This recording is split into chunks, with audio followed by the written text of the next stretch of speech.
My girlfriend said, "Don't make this weird." I replied, "Can you give me one to stay with you?" I paid my half, walked out, and snapped Hawkins' restoration payment summary. I saved toll tag shots and changed garage code. Then tablet showed ClaimTrack sign-in from Hawkins Restoration Guest Wi-Fi. The calendar entry stared back at me like it had been typed in anger. It was on our shared dinner plan, and it said, "Dinner then meet Dax at 9. The entry had a little location pin I did not recognize. I blinked and checked the date again. Tonight was our 1-year anniversary. Tonight was supposed to be simple. I was in the wind farm break room outside Sweetwater, Texas. The microwave smelled like burnt popcorn, and my gloves sat on the table, still dusty from the tower climb. I told myself it could be a mistake, but my stomach did not believe me. I am 42, and I fix wind turbines for a living. I climb, inspect cables, swap sensors, and tighten bolts that keep the whole machine steady. When a bolt is loose, you do not argue with the tower, you secure it. At home, my small ranch house felt warm and lived in. The front room carried the smell of chili from last night, the ceiling fan clicked on the highest setting, and a line of work boots sat by the door like tired dogs. Her scarf hung on my coat hook, even though she still had her own apartment across town. Nerida arrived around 6, quiet as a shadow. She worked as a licensed insurance adjuster, and she always looked like she had a rulebook in her bag. She kissed my cheek and said we were going somewhere nice. I waited until we were both near the sink. I said, "What's the meet Dax at 9 on our calendar?" She looked down at the water running, and her face tightened like she was holding something back. That was our first confrontation. I asked, she said, "It's nothing, Ansel, just a quick check-in." Her voice was soft, guilty, and low. I kept my tone even. I said, "Dax is your ex." She nodded once and said, "He reached out and I need closure, that's all." Then she snapped up sudden. "Don't make this weird," she said, louder than before. In one breath, guilt turned into rage like a switch thrown hard. Here is my first piece of practical advice. When someone changes mood fast, stop chasing the mood. Ask for the facts and watch what they avoid. We drove to a place called Cobalt Mesa Grill.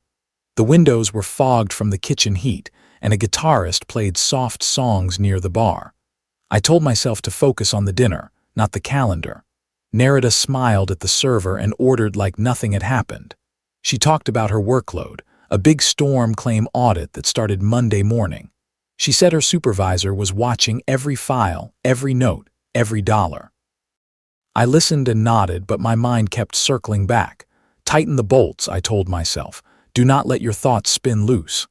Halfway through the meal, her phone buzzed on the table. She glanced down and I saw the name for a second. Dax. She did not pick up the phone. She did not silence it either. She just let it sit there like a third plate. Mini hook right here. When someone invites an ex into your dinner, they are already testing the door. She took a sip of water and leaned in. "My ex wants me back," she said, like she was reading a line. "Give me one reason to stay with you instead." The restaurant noise faded for me. I heard the fork in my hand scrape the plate. My throat felt tight, but my voice came out steady. I asked, "Can you give me one to stay with you?" She blinked, like she did not expect the mirror. Her mouth opened, then closed. I pulled my wallet out and slid my card to the server. I paid my half of the bill only. Then I stood up. I didn't slam my chair or raise my voice. I looked at her once and said, "You already decided this was a contest." Then I walked out into the warm West Texas night. In the parking lot, my hands shook for a few seconds, then stopped. I kept walking until my legs felt strong again. I did not wait for an apology because apologies do not fix disrespect. She texted me before I reached my truck. Then again. Then again. I didn't respond. Not because I was playing games, I just refused to enter the ring.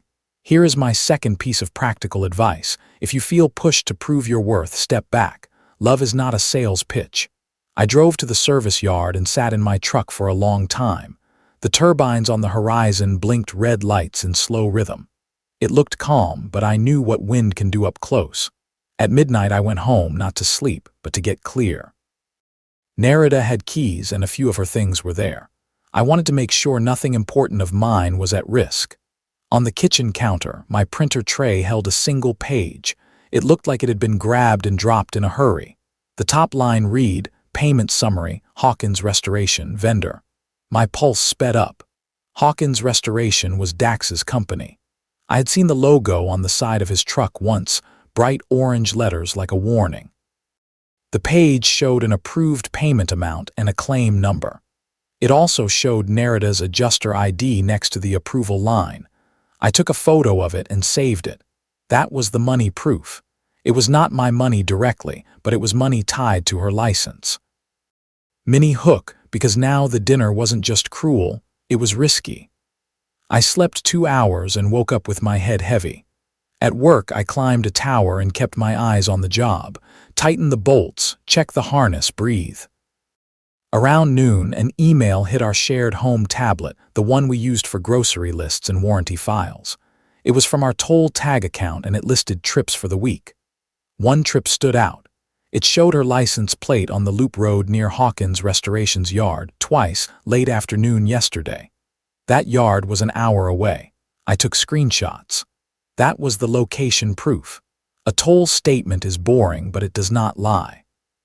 And I was done trusting words that bent. I sat on the tailgate of my work truck and stared at the flat land.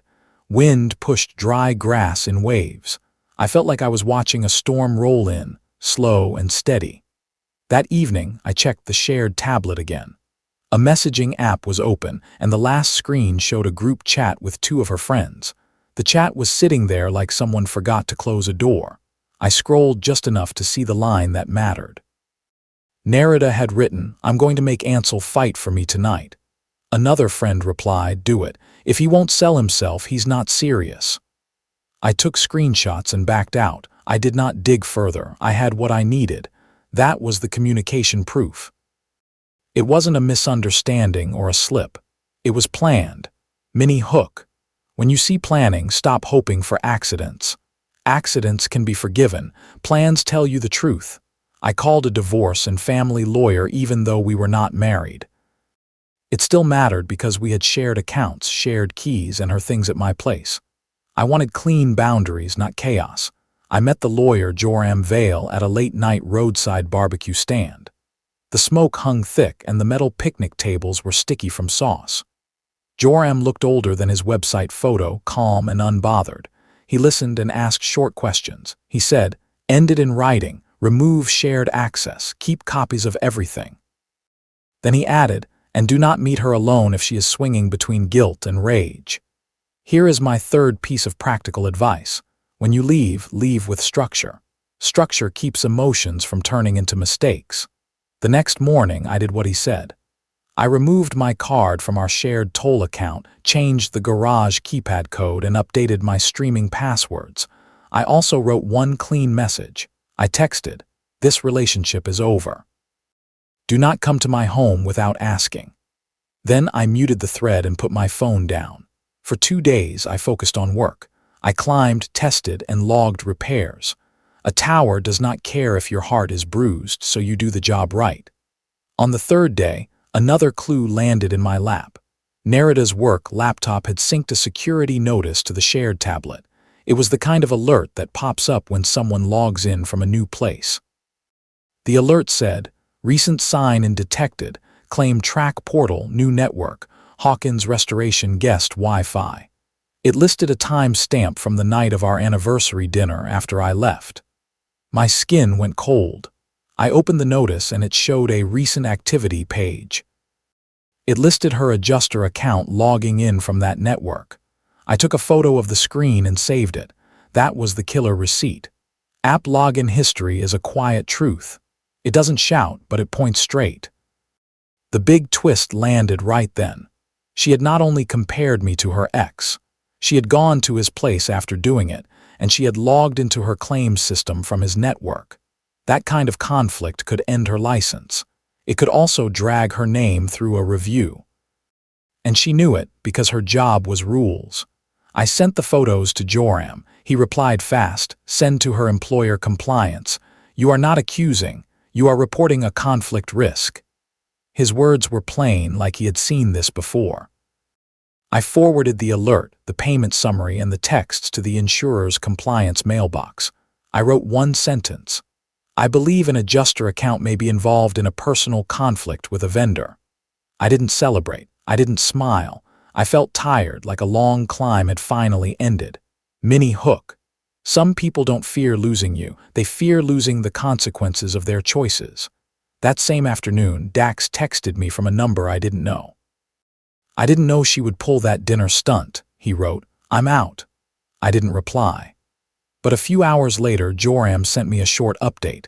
The insurer had started an internal review, and Dax had already given a statement to protect himself. Dax abandoned her the moment the rules showed up. That was his theme too.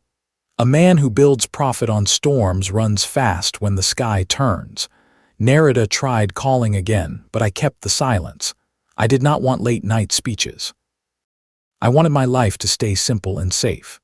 2 nights later, I heard knocking at my front door, not a polite tap, a hard, desperate knock. I looked through the peephole and saw Nerida. Her eyes were swollen and her hair was pulled back in a messy knot. She held her phone like it was a lifeline. I stepped outside and closed the door behind me. I stayed on the porch under the yellow light. The air smelled like dust and distant rain. She started talking fast. Ansel, you have to fix this, she said. They put me on leave. They said my license could be flagged. That was the start of our third confrontation. It had to follow a pattern, and it did. First, she denied. I didn't do anything wrong, she said. Dax is just a vendor. That login alert is a glitch. Then she minimized. Okay, I logged in there once, she said. It was only to check a file. It's not a big deal. Then she partially admitted. Fine, she said, voice shaking. He asked for help and I wanted to show him I still mattered, she swallowed. And yes, he wants me back. Then the emotional move hit like a wave. She started crying, hard, loud, and messy. I chose you, she said. I came here, I'm sorry. Please don't let them ruin my life. I watched her, and my chest hurt, but my feet stayed planted. I said, you compared me to your ex at our anniversary dinner.